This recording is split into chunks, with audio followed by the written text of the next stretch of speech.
উদয়ের পথে শুনিকার বাণী, ভয় নাই ওরে ভয় নাই, নিঃশেষে প্রাণ যে করিবে দান, ক্ষয় নাই তার ক্ষয় নাই। এই লাইনগুলো স্কুল জীবনে আমরা পড়েছি, কিন্তু এগুলো আমরা ভাব সম্প্রসারণে পেয়েছি, যেটার ছিল মূল ভাব সম্প্রসারিত ভাব। আর আজকে আমি আমার এই ভিডিওতে এই কথাগুলো এই কারণে বললাম, নিঃশেষে প্রাণ যে করিবে দান, ক্ষয় নাই তার ক্ষয় নাই। মৃত্যু সবার জন্য আছে, কিন্তু শাহাদাতের যে বাসনা, নিশ্চিত মৃত্যু জেনে একটা জাতিকে লিড করা, নিশ্চিত মৃত্যু জেনে একটা জাতির মুক্তির জন্য নিজের জীবন আত্মোৎসর্গ করার মতন হিম্মত আসলে আমারও নাই। আমরা হয়তো অন্যায় নিয়ে কথা বলি, দুর্নীতি নিয়ে কথা বলি, বিভিন্ন সময় আমরাও থাইমা যাই, ভয় পাই, অনেক ভিডিও ডিলিট দেয়। কিন্তু আজকে আপনাদের সামনে একজনকে পরিচয় করিয়ে দিচ্ছি, ইরানের নতুন সর্বোচ্চ নেতা। তার নাম ঘোষণার পরপরই ইসরায়েল ঘোষণা করছে তাকে দুনিয়া থেকে বিদায় করে দিবে। আর এটা যে করবে এটা আমি নিশ্চিত। কেন? বীরদের মধ্যে যখন প্রধান নিহত হলেন, এরপরে আরেকজন আসলো, তারেও শেষ করলো, আরেকজন আসলো, তারেও শেষ। লেবাননে ঠিক সেম ঘটনা করছে, ইরানেও একই ঘটনা ঘটাবে, কারণ মোসাদের যে নেটওয়ার্কিং সিস্টেম এটা খুবই হেভি এবং টাইট। দর্শক, এই মুহূর্তে আমরা যদি দেখি যে আপনার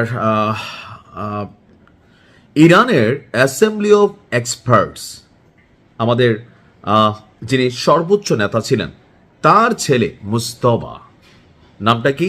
মুজতবা, পরবর্তী সুপ্রিম লিডার হিসাবে নির্বাচিত হয়েছেন। দেশটির গণমাধ্যম আপনার ইরান ইন্টারন্যাশনাল, তারা এই তথ্য দিয়েছেন, তার ছবিও প্রকাশ করেছেন, আমরা প্রকাশ করতে পারলাম না। ইরান ইন্টারন্যাশনালের দেওয়া তথ্য অনুযায়ী আইআরজিসির চাপের মধ্যে এই সিদ্ধান্ত নেওয়া হয়েছে যে প্রধান নেতা তো নাই, তাহলে এই যুদ্ধকে কে লিড করবে? একটা গ্রুপ তো বিভিন্নভাবে অ্যাক্টিভ হয়ে গেছে আমেরিকার সাথে সেটেলমেন্ট করার জন্য, এক শ্রেণীর সুশীল দাঁড়াই গেছে। সো এই যুদ্ধকে সামনের দিকে নিতে হলে একজন যোগ্য নেতৃত্বের দরকার। আর যেহেতু এই প্রধান নেতারই ছেলে, আমি এই ছেলেটাকে নিয়ে অনেক আগে একটা নিউজ করছিলাম, আপনারা হয়তো অনেকে শুনেছেন, যে পরবর্তী সময় পর্দার আড়াল থেকে তিনি হয়তো সামনে আসতে পারেন। ওই যে দীর্ঘ সময় পর্দার আড়ালে থেকে ইরানের ক্ষমতার কেন্দ্রবিন্দুতে সক্রিয় ছিলেন 56 বছর বয়সী মুজতবা।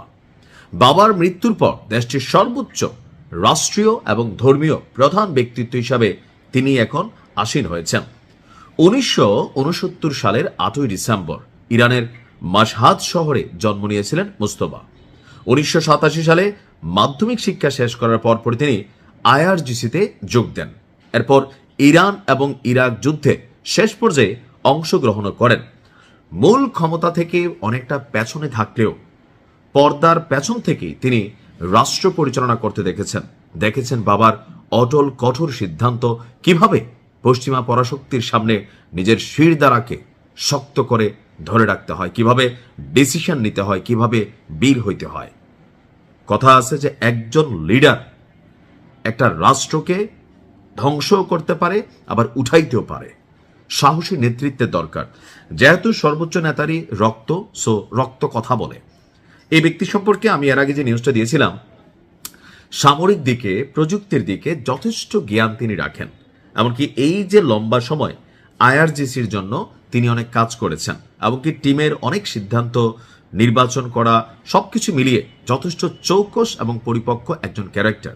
তবে আমার ধারণা খুব শীঘ্রই তিনিও দুনিয়ার আলো বাতাস থেকে বিদায় হয়ে যাবেন। আল্লাহ তাকে হেফাজত করুক, ইরানকে ফতেহ দান করুক। আসসালামু আলাইকুম।